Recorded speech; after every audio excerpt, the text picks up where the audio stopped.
Good day everyone, my name is Angel Arlipres from BSN 212C. I'll be doing the intradermal medication administration return demonstration.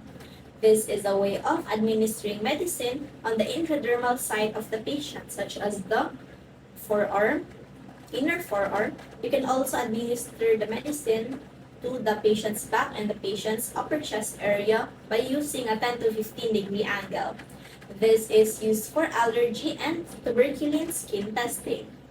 Before we start the whole procedure, we should first check the doctor's order and also check the MAR or the medication administration record to make sure that the right medication will be administered to the right patient with the right dose, right frequency, and right route of administration.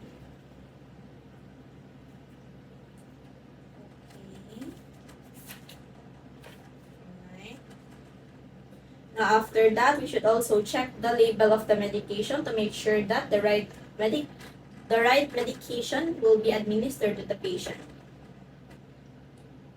Also, by doing this, I'm also checking for the expiration date of the medication to make sure that the medicine that will be administering to the patient is not yet expired. Also, after we did that, we'd also have to take note of the 3 checks before we administer the medication. The first is when we check the label before we after we take it from the medication card. The next check or the second one is to check the medication before you withdraw the medication from the vial. Third is to check the label of the medication after you withdraw the vial from the medication or from the medication from the vial. I'm sorry for the confusion. Now, the next thing you're going to do is to organize the equipments that you'll be needing for this demonstration.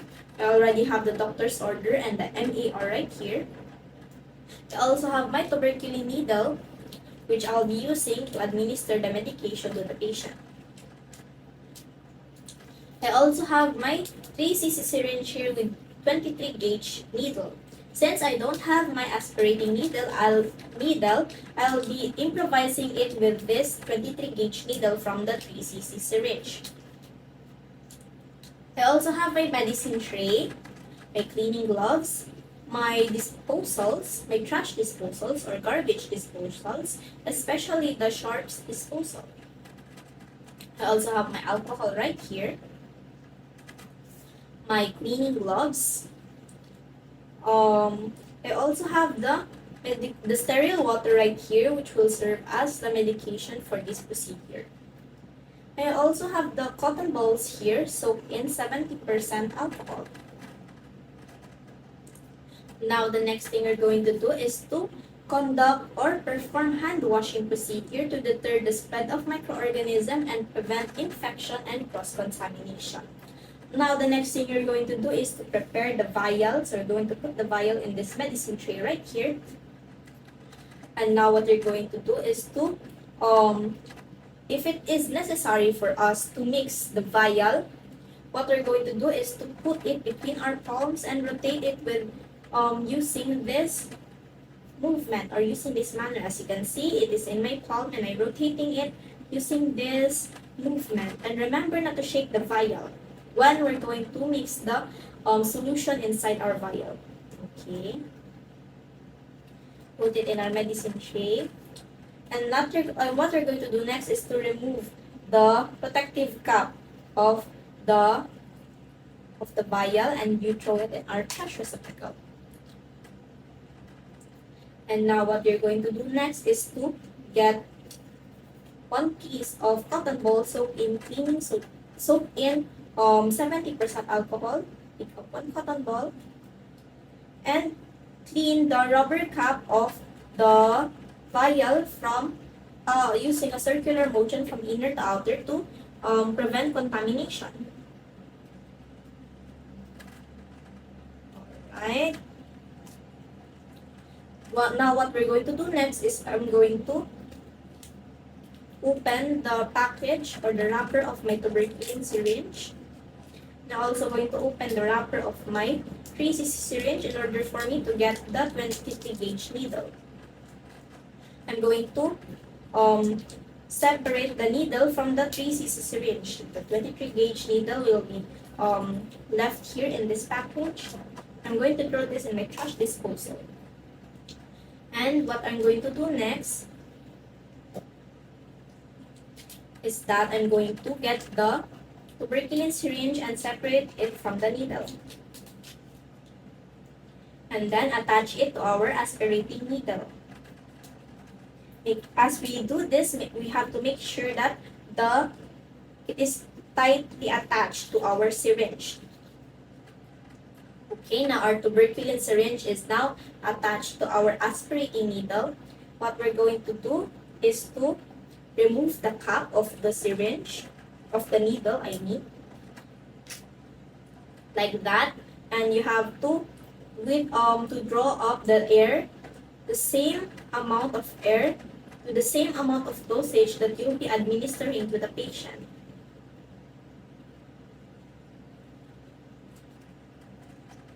Make sure that the air that you'll be drawing up to the vial is just the right amount, or else the vial, if it is too much air, then the vial might explode or might burst because of the air pressure.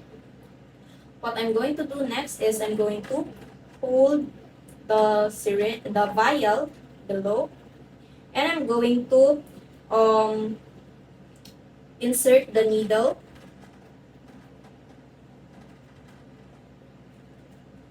to the center of our vial. Okay, like that. And then we're going to push the plunger of the syringe to draw up the air. And then we're going to hold the vial in an upright motion like this, and we're going to withdraw the medication.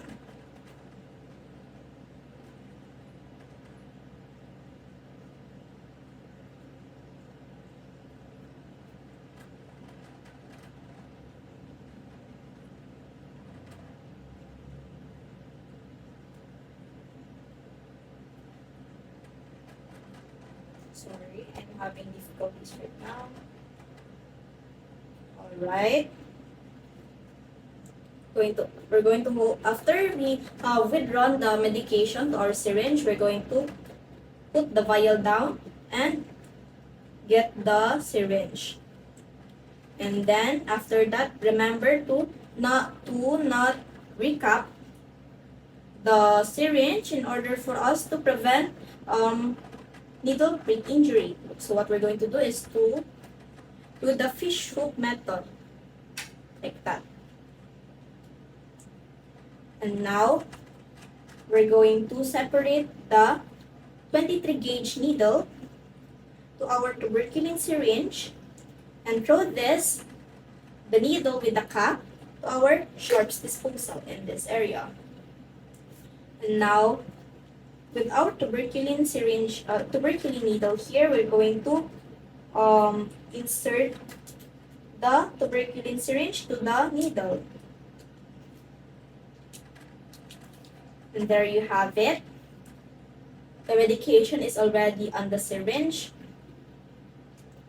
Also, you have to take note that as you withdraw the medication, you have to make sure that there are no air bubbles on the syringe.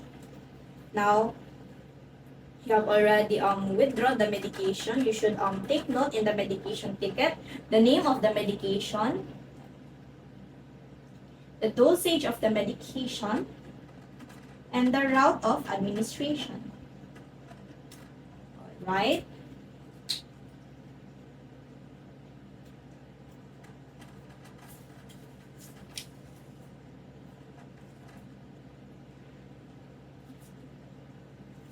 And now what we're going to do next is we're going to administer the medication to our patient.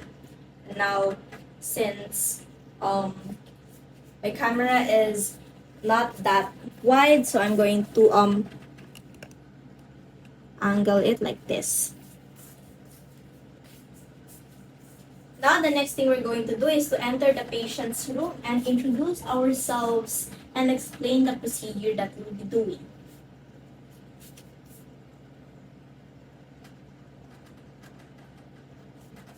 Also, don't forget the cotton balls that you'll be using.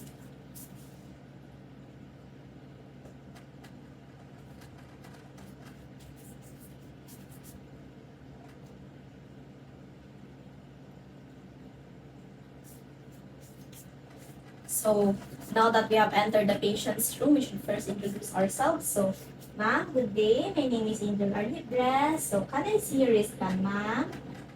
Okay po. Okay, can you state your full name, please? And your birthday po. Okay. So, how would you like me to call you, ma'am? Camille is okay? Okay. So, what language do you prefer speaking, ma'am? Do you speak English, Tagalog, or Bisaya? You speak Bisaya and English. Okay. Or you speak both? Ah, you can understand Tagalog too. Okay. So, ma'am, according to your doctor's order, which is the medication that was given to you by your physician, mag-administer na kung kambal sa inyong ma'am, which is naa na sakong syringe karon, and ang akong buhaton is mag-administer ko kambal dire na area, ma'am, dire and maka-feel ka gamay na prick gani, ma'am, gamay na prick na feeling, iyan mo na siya sa needle na magtusok na sa mga panit. And after ma-administer sa tambal, ma'am, kay maka-feel ka nag-bleb or bleed.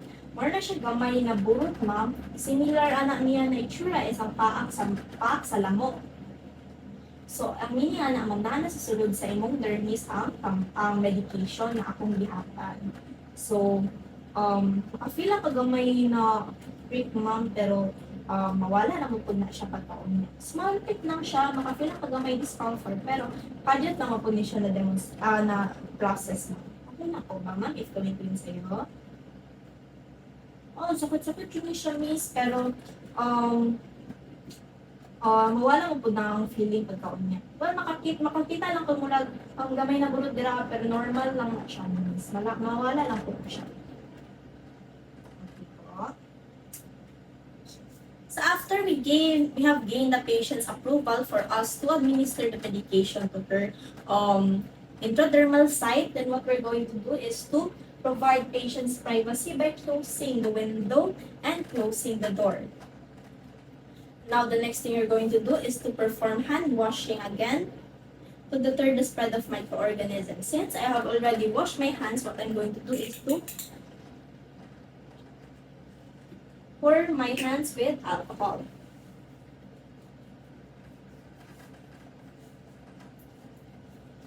And what I'm going to do next is to select a site for me to insert the medication. And once you have selected the site for you to administer the medication, you should take note, or you should inspect for any tenderness, inflammation, or swelling, or lesion in the skin. If ever it is present on the patient's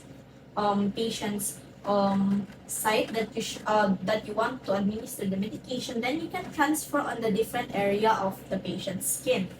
Such as, if you're going to administer in this area, then you can administer on her right inner forearm. And now what you're going to do next is to wear our cleaning gloves as a form of safety procedure, of safety protocol.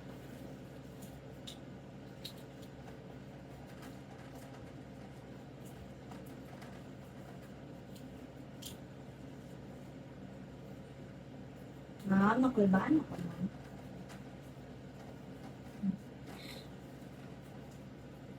Nasanay na kag mga injection na. Gamay na, naman po siya, ma'am. Gamay lang ni siya na murag paak. Murag break lang ni siya, murag lang ni siya, natusok pa dito niya. Wala ni siya. Gamay natusok pa ni siya, ma'am, niya. Kaya dito ranin. Promise, ma'am.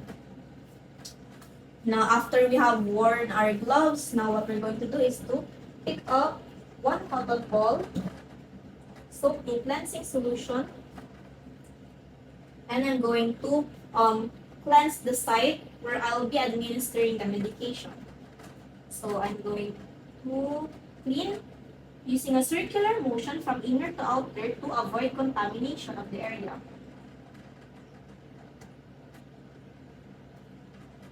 Alright, and then you clean it, and then you throw the used cotton in the trash receptacle. Now, as you let the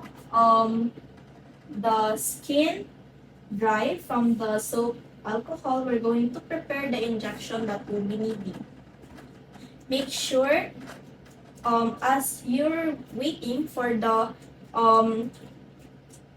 injection site to be dry, you're going to check for any air bubbles before you administer the medication to the patient to make sure that there is no air bubbles.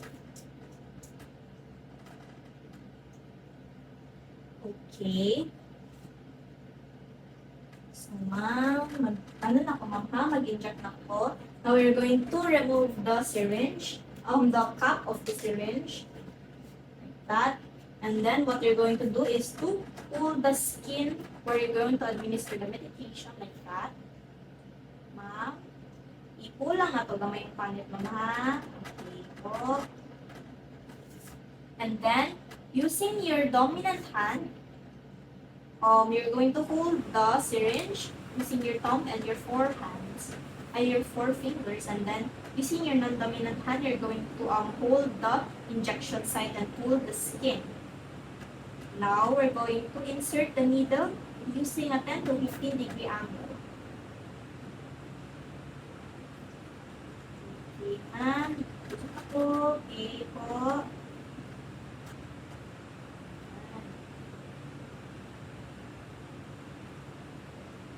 Now, after we administer the medication, we should make sure that as you remove the syringe, you're going to remove it the same angle you have inserted the syringe. And then remember to never recap the site of the injection to avoid needle prick injury. Now that we have already administered the medication, using our black ball pen, you can use black or blue ball pen. You're going to mark the injection site, mark circle to the injection site, like that. And then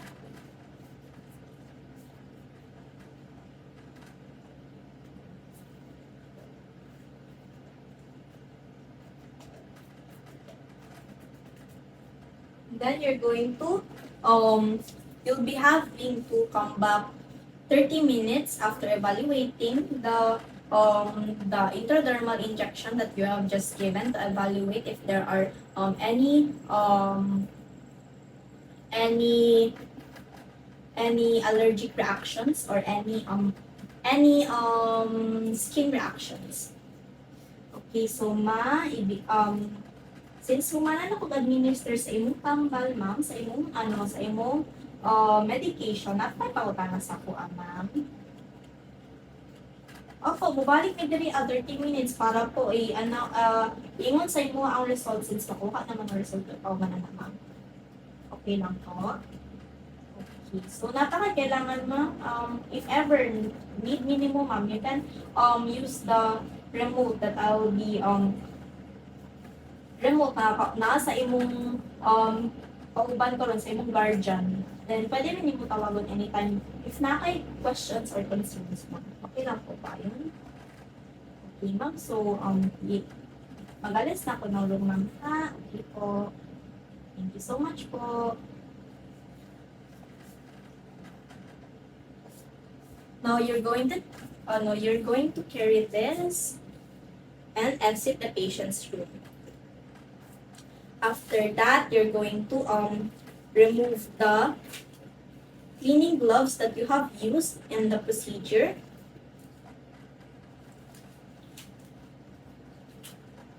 And then throw it in our trash disposal. And then you perform hand washing again to deter the spread of microorganisms and to prevent infection and cross-contamination, and also to clean your hands for any bodily fluids that you may have in contact as you do the process. Now the next thing you're going to do is to document the everything that you have given to the patient. So you're going to you're going to note for the name of the medication, the name of the drug, the dosage of the drug, the route of administration, and the time where you have administered the medication to the patient.